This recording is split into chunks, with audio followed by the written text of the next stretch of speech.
Orthodontic anchorage is a key concept in biomechanics that refers to the resistance to movement offered by a unit or structure when subjected to orthodontic forces. Maintaining good anchorage makes it possible to achieve precise tooth movements without affecting adjacent teeth or supporting structures, directly determining the success of many treatments.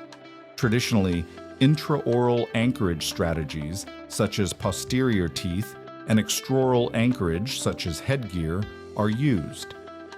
However, temporary anchorage devices, TADs, such as microscrews and mini implants, have revolutionized clinical practice by providing absolute anchorage without depending on patient cooperation or dental structures.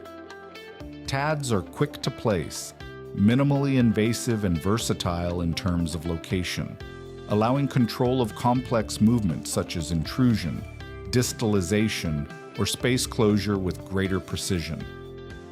Their use requires prior assessment of the bone, oral hygiene, and careful selection of the size, length, and insertion site to avoid complications. In addition, it is recommended to apply light, controlled forces from the outset.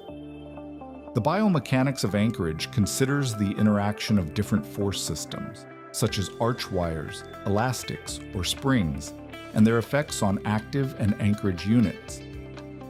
An efficient design anticipates side effects, simultaneous movements, and controlled forces. In summary, anchorage control is a cornerstone of modern orthodontics.